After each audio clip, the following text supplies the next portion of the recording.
very serious issue of amnesia. I mean, it's a serious problem. And they forgot. They simply forgot the state of the economy when Bush left office. They kind of skipped their minds that when Bush left office, we had 800,000 people a month losing their jobs. We had a national deficit of $1.4 trillion, the largest on record. And oh, by the way, just in passing, the world's financial system was on the verge of collapse. Other than that, the economy was pretty strong when Obama took over.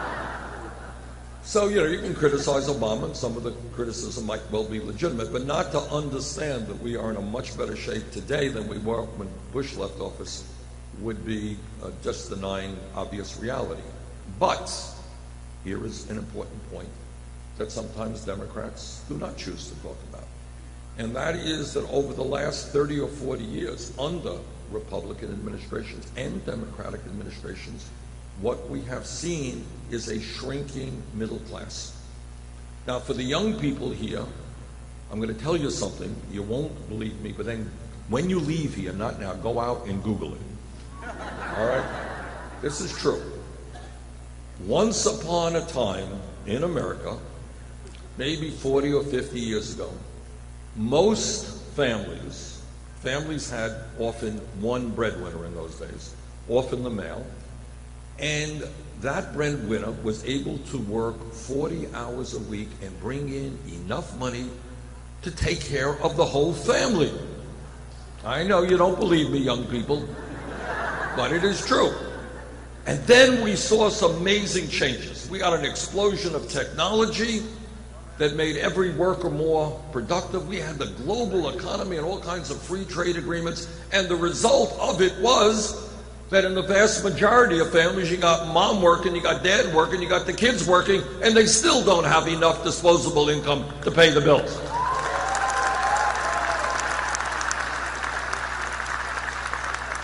So we got to think about that. How does that happen? You go from a time when one worker could pay for the bills to a time when two parents, and sometimes the kids don't have enough money to take care of the needs of the family. That has a lot to do with the increased cost of housing and education and health care, etc. But the bottom line of all of that is that we must create an economy today that works for all of us and not just the 1%.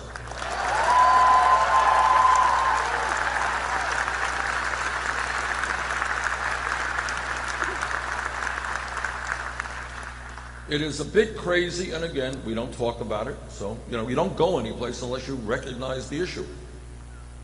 In America today, our people work the longest hours of any people in the industrialized world. You all know that? Japanese are very, very hard-working people. We now work longer hours than the people in Japan. So you got people working incredible hours, and yet today, 58% of all new income, 58% goes to the top 1%. And you want to know why people are angry out there? They are angry because they look around them, and in real inflation adjusted for wages, in many cases, they're working longer hours for lower wages than they used to have. All right? And then they're looking, what's even worse than that, they're looking at the future, and they're seeing their kids out there, and they're saying, you know what, unless we turn this economy around, our kids, for the first time in the modern history of America, will likely have a lower standard of living than our generation. This is the American dream in reverse. My dad came to New York City as a kid, he came when he was 17 years of age. Didn't have a nickel in his pocket, and he never made much money. Never made much money. We lived in a 3.5-room apartment, rent-controlled apartment in Brooklyn. But what he dreamed about, and my mom dreamed about, is that their kids would do better than they did. And that's the case. My brother went to college. I went to college. We did better than our parents. I do not want to see this younger generation have a lower standard of living than their parents.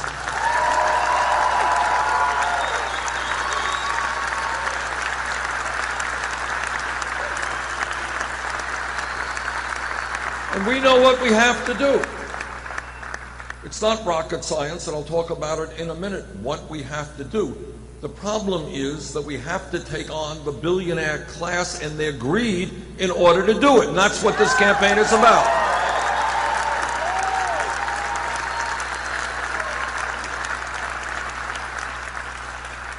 On Thursday night, I will be leaving to go to the Vatican to give a speech.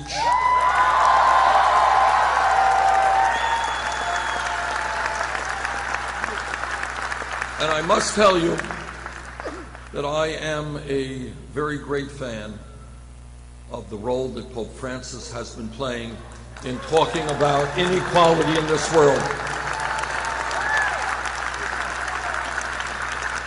You know, it goes without saying that I have my strong disagreements with certain aspects of what the church stands for. But he has been out there talking about the need for a moral economy. A moral economy.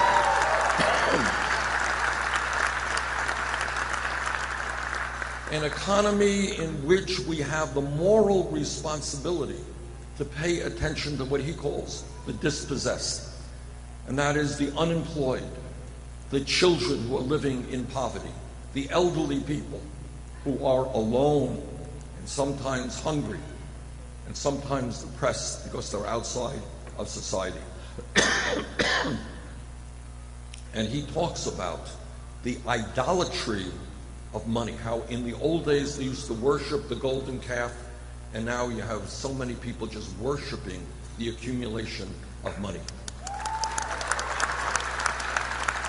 And the need to create a society in which our job is to care for each other, not just to allow a handful of people to become multi-billionaires.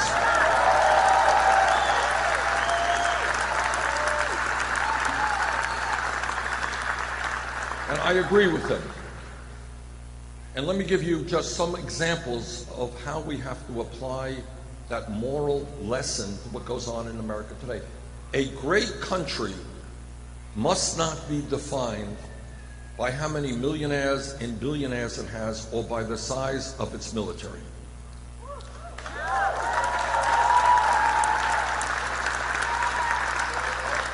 A great nation must be defined by how it treats the weakest and most vulnerable among us.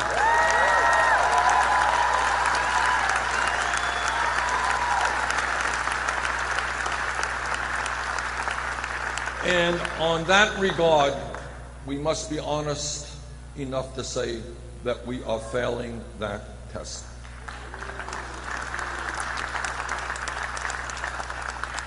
This is the wealthiest country in the history of the world, and yet we have the highest rate of childhood poverty of almost any major country on earth. About 20% African American kids, about 1/3 of them are living in poverty. And I'll talk about an issue, and in fact, I really want to issue a challenge today to Secretary Clinton, because she has been very vague about a very important issue. Right now, and this the media does not talk about at all, so you're not going to read this in the papers. But we have many millions of seniors and disabled vets who are trying to get by on $11,000 or $12,000 a year Social Security. It is a shame. I mean, you can do the arithmetic as quickly as I can. Try paying a mortgage, or try paying rent, try heating your home, buying the medicine you need, buying food, getting health care on $11,000 and $12,000. You can't do it. You just can't do it. It is nowhere near enough. And then you got Republicans out there whose response to this is, let's cut Social Security. So in terms of the Republicans, let me give them some very bad news, and that is, no, we are not going to cut Social Security. We're going to expand Social Security benefits.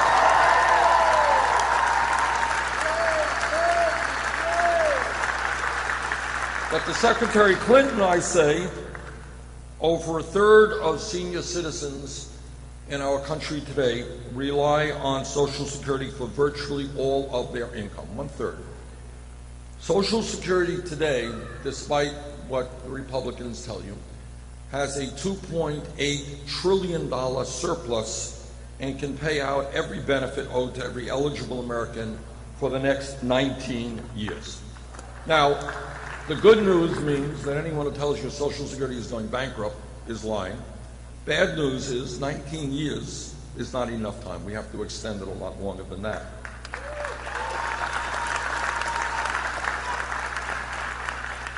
Now, the problem today is that if somebody is making millions of dollars a year in income and somebody is making $118,000, they both contribute the same amount into the Social Security Trust Fund. Now, the plan and the legislation that I have introduced would lift that cap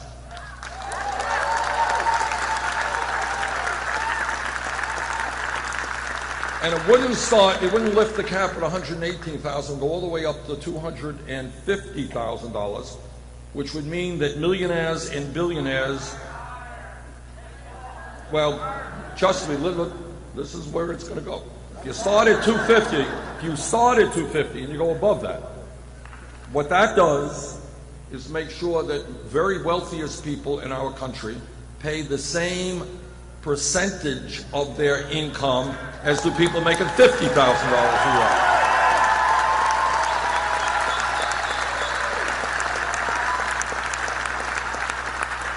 And this increased taxes, and remember, this increased tax on the very wealthy, the top 1.5%, comes at a time when the wealthiest people have been doing phenomenally well. And this plan would extend the life of Social Security, not for the current 19 years, but for 58 years. And it would also significantly expand Social Security benefits. Under this plan, seniors with an income of less than $16,000 a year would see their benefits go up by more than $1,300 a year. This plan also would raise the cost of living adjustments that seniors get because we come up with a new approach. Right now, anybody here know what the cost of living adjustment for seniors last year was? That's right, it was zero. And there are people who think that zero is too high. And the reason that it was zero is that, without going into the whole long deal, you have one analysis of what inflation is applying to 18-year-olds and seniors. If you have a segregated index for the costs that seniors are really paying, the increased cost, their inflation, it's a lot higher than the general public because of health care and prescription drugs. So that's what we're going to do. Now, Secretary Clinton really has avoided this issue. She's talked about it in generality. So I would challenge her right today. Are you prepared to lift the cap on taxable income?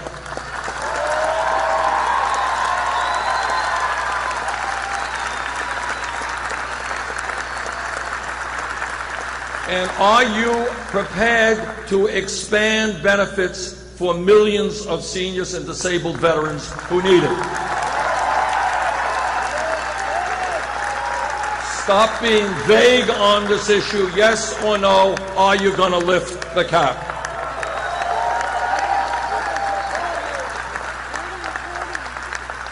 Now, obviously, that is one of many differences of opinion that I have with Secretary Clinton. Let me just give you a few others. And we can't go on for too long. There's a limited amount of time. All right, number one, foreign policy. All of you are aware that the most important foreign policy decision made in the last many years was on the war in Iraq. I listened very closely when I was in the House to what President Bush and Vice President Cheney had to say about going into that war. I concluded that they were not telling the truth. Not only did I vote against that war, I helped to lead the opposition to that war.